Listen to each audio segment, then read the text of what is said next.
आज आश्विन 3 गते 5औं संविधान दिवस हामी नेपालीहरूले देशभित्र र बाहिरका सबैले मनाउँदैछौँ। सबभन्दा पहिले त म संविधान दिवसको यो उपलक्ष्यमा देशभित्र रहनुभएका र देश बाहिर रहनुभएका सम्पूर्ण नेपाली दिदीबहिनी दाजुभाइहरूमा हार्दिक बधाई र शुभकामना व्यक्त गर्न चाहन्छु। संविधान निर्माण प्रक्रिया र त्यसमा पनि संविधान सभाबाट संविधान निर्माण प्रक्रिया आफैमा पनि एउटा ऐतिहासिक महत्त्वको राजनीतिक परिघटना हो। त्यसमा नेपालमा 2007 साल खास गरी राणाशाही विरोधी आन्दोलनको क्रममा संविधान सभाबाट संविधान निर्माणको कुरा उठ्यो, तर त्यो व्यवहारमा आउन सकेन। लामो समयको सङ्घर्ष र खास गरी ऐतिहासिक जनयुद्ध, 12 बुँदे समझदारी र ऐतिहासिक जनआन्दोलनको संयोजनबाट नेपालमा संविधान सभाको निर्वाचनको नेपाली जनताको सपना पूरा हुने अवस्था बन्यो। यद्यपि त्यो पनि निकै जटिल र चुनौतीपूर्ण ढङ्गले अगाडि बढ्यो। पहिलो संविधान सभा सफल भएन र दोस्रो संविधान सभाबाट सङ्घीय लोकतान्त्रिक गणतन्त्रको संविधान निर्माण भयो। यो आफैमा मौलिक, आफैमा गम्भीर र दूरगामी महत्त्वको परिघटना हो। आज हामी सङ्घीय लोकतान्त्रिक गणतन्त्रको संविधानमा लिपिबद्ध भएका विचार, भावना र मान्यताहरूलाई व्यवहारमा उतार्ने प्रक्रियामा छौँ। यो ठुलो राजनीतिक परिवर्तनको, एउटा युगान्तकारी परिवर्तनको, किनकि राजतन्त्रबाट गणतन्त्रमा, एकात्मकताबाट सङ्घीयतामा, समावेशिता र समानुपातिकतामा, त्यसपछि धर्मसापेक्षताबाट धर्मनिरपेक्षतामा जाने कुरा एउटा युगान्तकारी राजनीतिक परिवर्तनको द्योतक हो। र यो प्रक्रियाको अपेक्षा के हो त भने नेपाल राष्ट्रको अझ बृहत्तर एकता, यसको राष्ट्रिय स्वाधीनता र आत्मसम्मानको वृद्धि, सुदृढीकरण र नेपाली जनताको समृद्धिको आकांक्षा। नेपाली जनता सबै खाले शोषण, उत्पीडन, विभेद, अन्याय, अत्याचारबाट मुक्त एउटा नयाँ समाज निर्माणतिर जाने यसको अपेक्षा हो। 5 वर्षको हाम्रो अनुभव, यद्यपि यो 5 वर्ष इतिहासको मूल्याङ्कनको दृष्टिकोणले लामो अवधि होइन, तर फेरि पनि यसले के सङ्केत गर्छ भन्ने कुरा महत्त्वपूर्ण पक्कै पनि हो। यो 5 वर्षमा संविधान घोषणा भयो, अनि निर्वाचनको एउटा ऐतिहासिक प्रक्रियाको कुरा थियो, किनकि संविधान घोषणा भएपछि पनि निर्वाचन सम्पन्न हुने हो कि होइन भन्ने प्रश्न थियो। किनकि संविधान घोषणापछि देशका केही भागमा, मुख्यतः तराई मधेसमा आन्दोलनको र असन्तुष्टिको स्थिति थियो। त्यसलाई पनि सामेल गरेर निर्वाचनतिर जाने र सङ्घीय लोकतान्त्रिक गणतन्त्रलाई संस्थागत गर्ने चुनौती हाम्रो अगाडि थियो। हामीले त्यसलाई पार गऱ्यौँ। मलाई खुसी र गर्व पनि छ कि संविधान सभाको निर्वाचनमा देशलाई लैजानको निम्ति मेरै नेतृत्वमा सञ्चालित जनयुद्ध अनि त्यसपछि 7 राजनीतिक दल र तत्कालीन नेकपा माओवादीले गरेको 12 बुँदे समझदारी र ऐतिहासिक जनआन्दोलन हुँदै देश अन्ततः संविधान सभामा गयो। देश अन्ततः सङ्घीय लोकतान्त्रिक गणतन्त्रको घोषणा गर्ने ठाउँमा आइपुग्यो। यो कम गौरवको कुरा होइन आम नेपालीको लागि, र त्यसको निम्ति अनवरत सङ्घर्ष गर्ने र त्यसको नेतृत्व गर्ने पात्रको हैसियतले मलाई एउटा गर्वको अनुभूति पनि हुन्छ। अझ त्यो संविधान कार्यान्वयन गर्ने, मुख्यतः निर्वाचन प्रक्रियामा देशलाई लैजाने र राष्ट्रिय एकतालाई सुदृढ गर्ने कुरामा पनि मैले देशको र जनताको सेवा गर्ने मौका पाएँ र निर्वाचन प्रक्रियाको सुरुवात भयो। स्थानीय तहको निर्वाचन हुँदै प्रदेश र सङ्घसम्मको निर्वाचन भयो र एउटा फड्को हामीले हान्यौँ।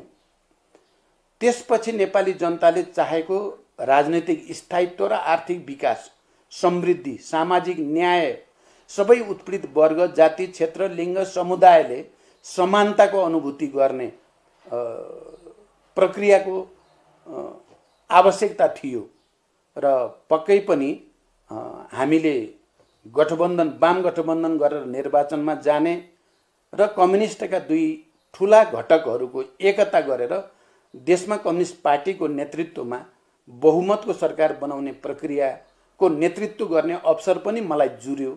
यो पनि आफैमा ऐतिहासिक महत्त्वको कुरा हो र नभन्दै नेपाली जनताले त्यो गठबन्धनलाई र पार्टीको यो एकतालाई सहस्र स्वीकार गर्यो, भरोसा गर्यो।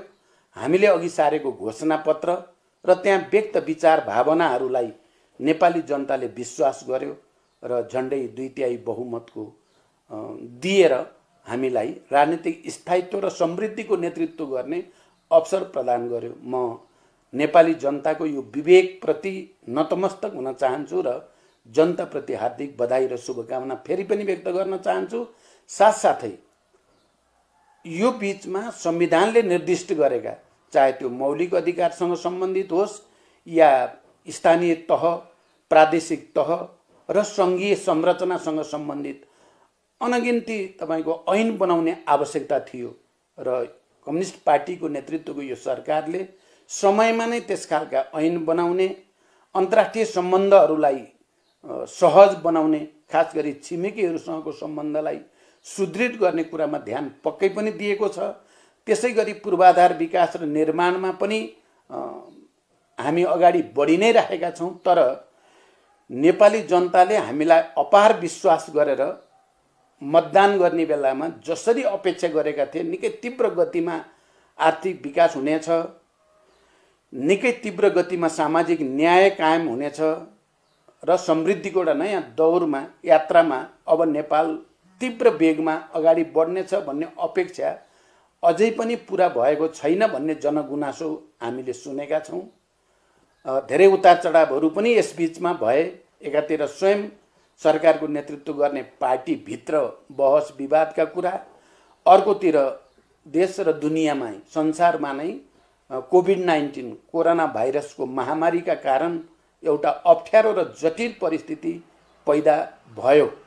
फेरि पनि हामीले आफ्नो पार्टीभित्रको एकतालाई पनि नयाँ सिराबाट अगाडि बढाउँदै र कोरोनाका विरुद्ध सङ्घर्षलाई पनि अब अझ बढी प्रभावकारी बनाउने प्रतिबद्धताका साथ अहिले हामी अगाडि गइरहेका छौँ। संविधान दिवसको यो 5औं वर्षको उपलक्ष्यमा म आउने दिन अब हाम्रो पार्टीको नेतृत्वको सरकारको झन्डै 2.5 वर्ष समय अझै बाँकी छ। यो 2.5 वर्षमा जनताले अपेक्षा गरे अनुसार अझ व्यापक रूपमा विकास परियोजनाहरू अगाडि बढ्नेछन्। अझ राष्ट्रिय एकता र राष्ट्रिय स्वाधीनता अझ सुदृढ हुँदै जानेछ। किनकि राष्ट्रिय स्वाधीनताको दृष्टिकोणले, राष्ट्रिय एकताको दृष्टिकोणले यो बीचमा केही ऐतिहासिक कामहरू पक्कै पनि भएका छन्। हाम्रो सिमानाका समस्या समाधान गर्ने सन्दर्भमा हाम्रो भूगोललाई हामीले आफ्नो नक्सामा आबद्ध गरेर त्यो भूगोल फिर्ता गर्ने सङ्कल्प नेपाली जनताले, नेपालका सबै राजनीतिक दलहरूले, नागरिक समाज, बुद्धिजीवी सबैले पनि सङ्कल्प गरेको स्थिति छ। यो पक्कै पनि भोलिका दिनको लागि एउटा सुखद सङ्केत यसभित्र छ। त्यसकारण संविधान दिवसको यो ऐतिहासिक अवसरले हामी सबै नेपालीमा एकताको, शान्ति र समृद्धिको एउटा नयाँ सङ्कल्प लिने दिनका रूपमा यो अगाडि बढ्नेछ भन्ने म विश्वास व्यक्त गर्न चाहन्छु। त्यसै गरी राष्ट्रिय एकता, राष्ट्रिय स्वाधीनता, राष्ट्रिय आत्मसम्मानको अभिवृद्धि गर्न पनि संविधान दिवसको यो अवसरले हामी सबैलाई मद्दत गर्नेछ भन्ने विश्वास पनि म व्यक्त गर्न चाहन्छु।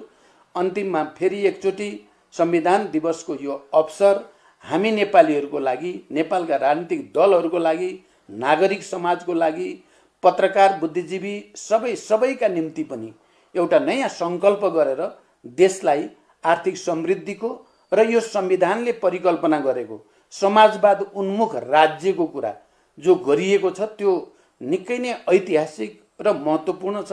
त्यो समाजवाद उन्मुख राज्य बनाउनको निम्ति, सुशासनको निम्ति सबै दृष्टिकोणले हामी समाजवादको भविष्य निर्माणको निम्ति सङ्कल्प गर्ने दिनको रूपमा यो रहनेछ। म आम नेपाली जनता र सबै राजनीतिक शक्तिहरू नागरिक समाज, पत्रकार, बुद्धिजीवी सबैमा पनि त्यसको निम्ति विशेष अपिल गर्न चाहन्छु। आउनुहोस्, हामी सबै एक हौँ, एक भएर राष्ट्रको एकता र जनताको समृद्धिको आकांक्षा पूर्ति गर्नको निम्ति अगाडि बढौँ। संविधान दिवसले हामीलाई यही सन्देश दिन्छ भन्ने म विश्वास गर्छु। र यसको साथसाथै हामी सङ्घीय लोकतान्त्रिक गणतन्त्रको संविधानको 5औं वार्षिक दिवस मनाउँदै गर्दा यसका निम्ति त्याग, तपस्या र बलिदानका कीर्तिमान कायम गर्ने ती हजारौं शहीदहरू, हजारौं बेपत्ता योद्धाहरू अनि घाइते अपाङ्ग हजारौं क्रान्तिकारीहरू र नेपाली जनताका असल छोराछोरी सबैप्रति म हार्दिक श्रद्धाञ्जली र सम्मान व्यक्त गर्न चाहन्छु र उनीहरू सबैका परिवारजनप्रति हार्दिक संवेदना प्रकट गर्न चाहन्छु। संविधान दिवसले हामीलाई अझ अगाडि बढ्न, सामाजिक न्याय सहितको नयाँ समाज निर्माण गर्न उत्प्रेरणा दियोस् भन्ने कामना गर्दछु। धन्यवाद।